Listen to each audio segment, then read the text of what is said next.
આ બેઠકમાં અગાઉ મળેલી જિલ્લા આયોજન મંડળની બેઠકની કાર્યવાહી નોંધને બહાલી આપવામાં આવી હતી।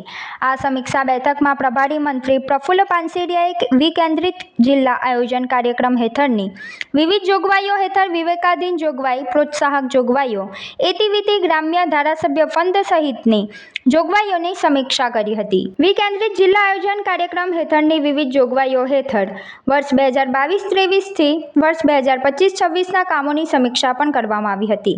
તદુપરાંત વિકેન્દ્રિત જિલ્લા આયોજન અંતર્ગત પ્રગતિ હેઠળના કામોની સમીક્ષા કરી હતી। આ તકે પ્રભારી મંત્રીએ તમામ વિભાગના અમલીકરણ અધિકારીઓને આયોજનની કામગીરી સમયમર્યાદામાં પૂર્ણ કરવા તેમજ તાલુકા તથા ગ્રામ્ય સ્તરે કામોના રિવ્યૂ કરવા અધિકારીઓને જરૂરી સૂચન કર્યું હતું। તેમજ મુખ્યમંત્રી ભૂપેન્દ્રભાઈ પટેલના નેતૃત્વમાં રાજ્ય સરકાર દ્વારા નાગરિકોની સુખાકારી તેમજ જનકલ્યાણ માટેના વિકાસ કાર્યો માટે સરકાર કટિબદ્ધ છે તેમ જણાવી જનહિતલક્ષી કામો તાકીદે પૂર્ણ કરવા તેમજ તમામ પ્રકારના કામોની ગુણવત્તા જળવાય તેની ચોકસાઈપૂર્વક ખાતરી કરવા તમામ અધિકારીઓને કડક દિશા નિર્દેશો આપ્યા હતા। તેમણે અધિકારીઓને લોકોના નાના પ્રશ્નો અને કામો માટે કચેરીઓના ધક્કા ખાવા ન પડે અને છેવાડાના લોકો સુધી જનકલ્યાણની યોજનાના લાભ મળતા થાય તેનું ખાસ ધ્યાન રાખવા તેમજ ભરૂચ જિલ્લાને નવી દિશા અને નવો વિચાર આપતા તેમણે અધિકારીઓનો કામગીરીમાં બદલાવ કરીને હ્યુમન ટચ સાથે પોતાની જવાબદારી સુપરે નિભાવવા અનુરોધ કર્યો હતો। સાથોસાથ પદાધિકારી, અધિકારીઓ અને વિવિધ વિભાગો વચ્ચે પરસ્પર સંકલન જાળવી કામ જણાવ્યું હતું।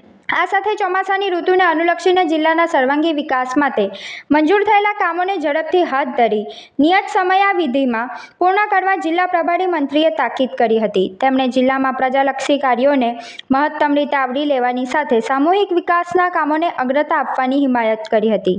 આગામી ચોમાસાની ઋતુમાં માર્ગ મકાન વિભાગ, આરોગ્ય વિભાગ અને ડીજીવીસીએલ જેવા વિભાગોની કામગીરી પર ખાસ ભાર મૂકવા જણાવ્યું હતું। તેમણે કહ્યું હતું કે વિકાસ કામોની ગુણવત્તામાં કોઈ સમાધાન ન થવું જોઈએ। આ સાથે તેમણે બાકી કામો નિયત સમયમર્યાદામાં પૂર્ણ કરવા સૂચના આપી હતી। ગ્રામ્ય વિસ્તારોમાં પ્રધાનમંત્રી આવાસ યોજના, નલ સે જલ યોજના અને આરોગ્ય વિષયક તમામ જનકલ્યાણની યોજનાઓ બાબતે રચનાત્મક માર્ગદર્શન આપ્યું હતું। આ બેઠકમાં ધારાસભ્યો તરફથી મંત્રીને જિલ્લાના વિવિધ પ્રશ્નો બાબતે રજૂઆત કરવામાં આવી હતી। આ બેઠકમાં પાણી પુરવઠા મંત્રી ઈશ્વરસિંહ પટેલ, જિલ્લા પંચાયતના પ્રમુખ ડિમ્પલબેન રાજ, ધારાસભ્ય રમેશભાઈ મિસ્ત્રી, અરુણસિંહ રાણા, ડીકે સ્વામી, રીતેશભાઈ વસાવા, જિલ્લા કલેક્ટર નવનાથ ભાણે, જિલ્લા વિકાસ અધિકારી યોગેશ કાપસે, નિવાસી અધિક કલેક્ટર પ્રયોજનના વહીવટદાર, જિલ્લા આયોજન અધિકારી તેમજ તમામ તાલુકા પંચાયતના પ્રમુખશ્રીઓ, અમલીકરણ અધિકારીશ્રીઓ, જિલ્લા તાલુકાના પદાધિકારીઓ ઉપસ્થિત રહ્યા હતા।